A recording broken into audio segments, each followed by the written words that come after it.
வணக்கம். நான் உங்கள் ஜோதிடாசான் அஸ்வினி அருள்ராம். ராகு பகவான் தரக்கூடிய நற்பலன்கள்ல நிறைய பலன்கள் அவர் நற்பலன்கள் கொடுத்தாலும், அதுல குறிப்பான பலன்கள் அப்படின்னு சொல்லி பார்த்தோம்னா, ஒரு ராஜயோகம் அப்படின்னு சொல்லி எடுத்துக்குவோம். இந்த ராஜயோகம் எல்லாருக்கும் கொடுக்கிறாரா அப்படின்னு சொல்லி பார்த்தீங்கன்னா, எல்லாருக்கும் தருவதில்லை. கிரக அமைப்புகள் அதுல இருக்கு. எந்த கிரகத்தோட சேர்ந்தா ராகு பகவான் ஒரு ராஜயோகம், செல்வ யோகம் அப்படின்லாம் தருவாரு அப்படின்றது இருக்கு. அந்த அமைப்புல சுக்கிரனோடு ராகு இணையும் பொழுது மிகப்பெரிய ஒரு யோகத்தை கொடுக்கிறார். சுபஸ்தானத்துல அமர்ந்துடணும். ராகு, சுக்கிரன் பலத்தோடு அமர்ந்துட்டாங்கன்னா, அப்படி ஒரு யோகத்தை ராகு அபரிதமாக கொடுப்பாரு. இப்படி ராகு தரக்கூடிய சுப பலன்களை நாம சொல்லிக்கிட்டே போகலாம். ஒரு மாற்றாக இன்றைக்கு ராகு தரக்கூடிய அசுப பலன்களை பத்தி நாம பார்த்துடுவோம். அதுலேயும் குறிப்பா நோய் சார்ந்த தொந்தரவை ராகு பகவான் எப்படி தராரு, என்னென்ன நோய்கள் ராகு பகவானால் மக்களுக்கு கிடைக்கிறது, அது நீண்ட நாள் நோயாக இருக்கக்கூடிய நோயா, அல்லது வந்த உடனே ஒரு மாத்திரையை போட்டோம்னா சட்டுன்னு ஓடிறக்கூடிய நோயா, நெடுங்கால நோயா, குறுகிய கால நோயா அப்படின்ற மாதிரி.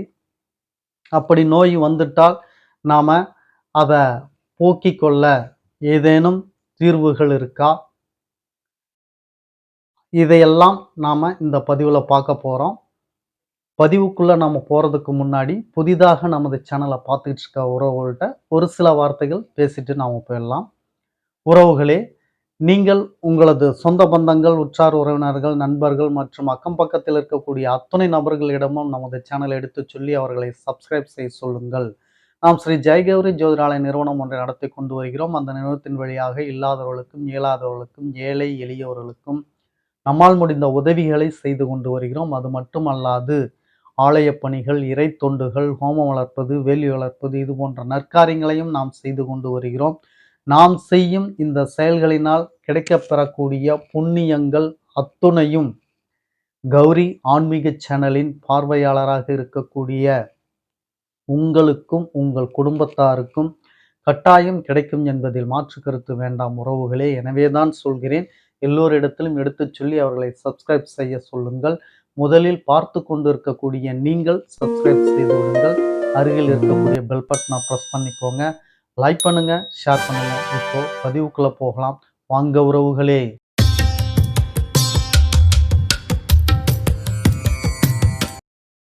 இந்த ராகு பகவான் பார்த்தீங்கன்னா உபாதைகள் தரக்கூடியது, குறிப்பாக நோய் சார்ந்த உபாதைகள் தரக்கூடியது. என்னென்ன தருவார் அப்படின்றத முதல்ல பார்த்துடலாம். அதன் பிறகு அதற்குண்டான சொல்யூஷன் என்ன அப்படின்றதெல்லாம் பின்னாடி பார்த்துருவோம். முதல்ல ராகு பகவான் தரக்கூடிய நோய் உபாதைகள் முதலில் பார்த்தீங்கன்னா வயிறு சார்ந்த நோய் தொந்தரவுகள் கட்டாயம் கொடுப்பார். இந்த வயிறு சார்ந்த நோய்கள் அப்படிங்கும்போது வயிற்று வலி, குடல் சார்ந்த தொந்தரவுகள், பிரச்சனைகள். இந்த கிராமப்புறத்தெல்லாம் குடலாத்தம் வந்துருச்சு அப்படின்னு சொல்லிலாம் சொல்லுவாங்க.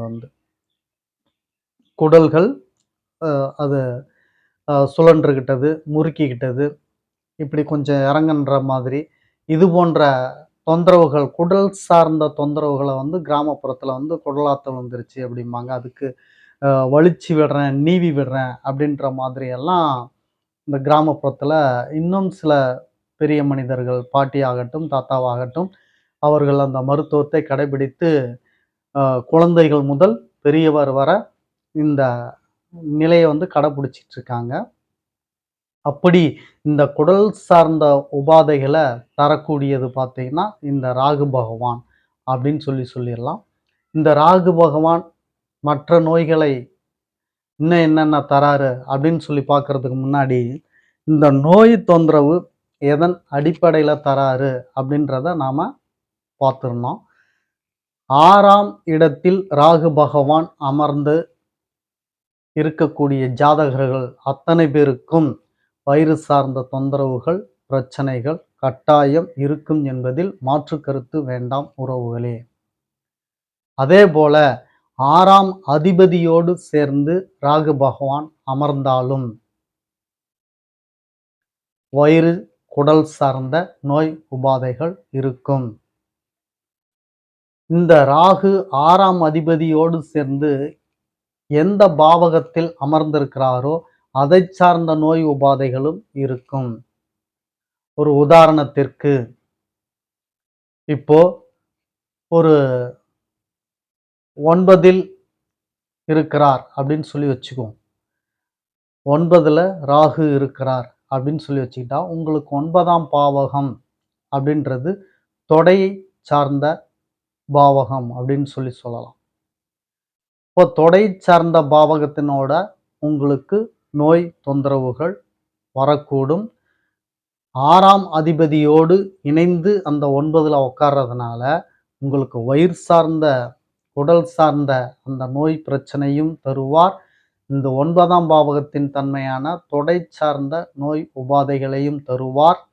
அந்த 6ஆம் அதிபதி எந்த கிரகமாக வருகிறதோ அந்த கிரகம் பாதிக்கப்படக்கூடிய நோயையும் தருவார். ஒரு உதாரணமாக ஒரு சனி பகவான் அந்த 9ல் அமர்ந்திருக்கிறார் அப்படின்னு சொல்லி வச்சுக்கிட்டீங்கன்னா, சனி பகவானுடைய தன்மை என்ன அப்படின்னு சொல்லி பார்த்தீங்கன்னா, முழங்கால், பாதம் இந்த பகுதிக்கு ஆளுமை செய்யக்கூடியவர் சனி பகவான். அந்த பாதிப்பு முழங்கால், பாதம் அதை சார்ந்த பாதிப்பை கட்டாயம் ராகு பகவான் தருவார். அதே போல பார்த்தீங்கன்னா, எத்தனை விதத்தில் அவரு நோய் தருகிறார் அப்படின்றத நீங்க தெரிஞ்சுக்கணும். அதுக்காக தான் சொல்றேன். எந்த கிரகத்தோட அவர் இணையறாரோ அந்த கிரகத்தினுடைய தன்மை நோயையும் தராரு. இவருடைய நோய் அப்படின்னு சொல்லி பார்த்தீங்கன்னா, குடல் சார்ந்த நோய், வயிறு சார்ந்த நோய். இவருடைய இயல்பு அது, தன்மை அது. அடுத்தது பார்த்தீங்கன்னா, எந்த பாவகத்துல உட்கார்ந்திருக்கு, லக்னத்துக்கு 9ல உட்கார்ந்திருக்காருன்னா, அப்போ 9ஆம் பாவகம் உடல் உறுப்புகள்ல தொடை சார்ந்த இடம். அப்போ தொடை சார்ந்த நோய் உபாதைகளை தராரு. அதே போல பார்த்தீங்கன்னா, 6ஆம் அதிபதியோட அவர் உட்கார்றதுனால அந்த கிரகத்தினுடைய தன்மையான நோயையும் தராரு. இப்படி இத்தனை விதத்துல ராகு பகவான் நோய் தருவார். இது ராகுக்கு மட்டுமல்ல, கேதுக்கும் பொருந்தும். நோய்கள் தான் வித்தியாசப்படும். ரூல்ஸ் அவங்களுக்கு ஒண்ணுதான். மற்ற கிரகங்கள் பார்த்தீங்கன்னா அப்படி நோய் தரமாட்டாங்க. மற்ற கிரகங்கள்லாம் 6ஆம் அதிபதியோட சேர்ந்தா அவங்க தன்மையான நோய்கள் மட்டும்தான் கொடுத்துட்டு போயிடுவாங்க. மற்றபடி எந்த பாதிப்பையும் மற்ற கிரகங்கள் இணையும் போது தரமாட்டாங்க. ராகு கேதுக்கள் மட்டும்தான் தான் அமர்ந்த ராசியினுடைய தன்மை, தான் இணைந்த கிரகத்தினுடைய தன்மை, தான் பார்க்கக்கூடிய இடத்தினுடைய தன்மை, தன்னுடைய தன்மை, இது அத்தனையும் இணைத்து பலன்களை கொடுக்கக்கூடிய தன்மை இந்த ராகு கேதுக்களுக்கு தான். அதனால்தான் அவர்கள் சுபத்துவம் பெற்று விட்டார்கள் என்றால் இத்தனை வழியாக கிடைக்கக்கூடிய சுபங்கள் மிக அளப்பரிய ஸ்ப்ரெட் ஆகிறது அப்படின்ற அளவுக்கு உங்களுக்கு கொடுப்பாங்க. அதனால தான் நல்லது வந்தாலும் அப்படி கொடுப்பாங்க, கெட்டது வந்தாலும் அப்படி கெடுத்துடுவாங்க அப்படின்றத நீங்க புரிஞ்சுக்கணும். சரி, இந்த குடல் சார்ந்த பிரச்சனைகள், வயிற்று வலி மற்றும் வயிற்றில் இருக்கக்கூடிய தொந்தரவுகள், அது குடல்ல ஒட்டுக்குடல் வளர்ந்தது அல்லது குடல் சரிவு அல்லது குடல்ல எக்ஸ்ட்ரா கொழுப்பு, கெட்ட கொழுப்புன்னு சொல்லக்கூடியது, இப்படி வயிறு சார்ந்த, குடல் சார்ந்த அத்தனை நோய்களையும் தரக்கூடியவர் இந்த ராகு பகவான். அதுபோக உதடுகள் சார்ந்த பகுதியில் பிரச்சனைகள், நோய் வாய்ப்புகள் வருகிறது என்றால் அதை தரக்கூடியவரும் இந்த ராகு பகவான் தான். சிலருக்கு பார்த்தீங்கன்னா, உதட்டுல காயம் கிழிஞ்சிடும். உதடு ஆப்ரேஷன்லாம் பண்ணியிருப்பாங்க. சிலருக்கு உதடு வந்து ஆ ரொம்ப தூக்குன மாரி, இப்படி உதடுகள் சார்ந்த, வாய் சார்ந்த தொந்தரவுகள், உபாதைகள் இருக்குதுன்னா, அதுக்கு காரணமும் இந்த ராகு பகவான் தான். இந்த ராகு பகவானுடைய தன்மையில் உங்களுக்கு இந்த 2ம் முக்கியத்துவம் வாய்ந்தது. நமக்கு தெரிஞ்சு இந்த நோய்கள உணர்ந்துரலாம். தெரியாமல் உணர்வது எது அப்படின்னா, விஷத்தன்மைகள். இந்த ராகு இந்த விஷக்கடிகள், பூச்சி கடிச்சிருச்சு, பாம்பு கடிச்சிருச்சு, ஆ இந்த கதண்டு கடிச்சிடுச்சு அப்படின்னு சொல்லி, ஆ மொத்தத்துல விஷப்பூச்சிகள் அப்படின்னு சொல்லக்கூடிய ஊர்வன அத்தனையும், ஊர்வன, பரப்பன அப்படின்னு சொல்லி அத்தனையும் பார்த்தீங்கன்னா, விஷம் சார்ந்த தன்மையை குடுக்கிறது அத்தனையும் இந்த ராகு பகவானுடைய தன்மையில தான் நிகழும். அது உணவில் வரக்கூடிய விஷத்தன்மையும் ராகு பகவானால தான். அதனால தான் சொன்னேன், மொத்தத்துல விஷம் சார்ந்த பாதிப்ப கொடுக்கக்கூடியவர் இந்த ராகு பகவான் அப்படின்றத தெரிஞ்சுக்கோங்க. அப்போ இந்த ராகு பகவான் என்னென்ன நோய் கிடைக்குதுன்னா, விஷம் சார்ந்த நோயை உருவாக்கக்கூடியவர் அவர். அடுத்தது பார்த்தீங்கன்னா, குடல் சார்ந்த பிரச்சனையை தருபவர் அவர். உதடுகள் சார்ந்த, வாய் சார்ந்த நோய் தரக்கூடியவர் அவர். இது மட்டும் அல்லாது, எந்த கிரகத்தோட அவர் இணையறாரோ, அந்த கிரகத்தினுடைய தன்மை நோயையும் தருவாரு. அந்த பாவகத்துல அமர்ந்து அது எத்தனாவது பாகமோ, அந்த உறுப்பைச் சார்ந்த நோயையும் தருவாரு. அப்படின்றது இந்த ராகு பகவானுடைய நிலைப்பாடாக இருக்கிறது. சரி. இப்படி நோய்கள் வரும்பொழுது, இதுல நாள்பட்ட நோய் அல்லது குறுகிய நோய் அப்படின்னு சொல்றதுக்கு என்ன இருக்கு அப்படின்னு சொல்லி பார்த்தீங்கன்னா, ராகு விஷயத்துல பொதுவா நாள்பட்ட நோய் அப்படின்றது குறைவு தான். ஆனால், வந்தா தூக்கிருவாரு அப்படின்ற மாதிரியான ஒரு நிலைப்பாட்ட வந்து அவரு ராகு விஷயத்துல வந்து குடுப்பாரு. சரி, இதிலிருந்து நாம நிவர்த்தி பெறுவதற்கு உண்டா அப்படின்னா, கட்டாயம் ராகு பகவானின் வழிபாடு சிறந்தது மற்றும் தெய்வங்கள் வழிபாடு சிறந்தது. என் அப்பன் திருச்சிற்றம்பலம் அவரின் ஈசனின் அருளை பெற நீங்கள் வழிபாடு செய்யலாம். அல்லது ஆம், ராகு பகவானை நீங்கள் டைரக்டாக வழிபாடு செய்யலாம்.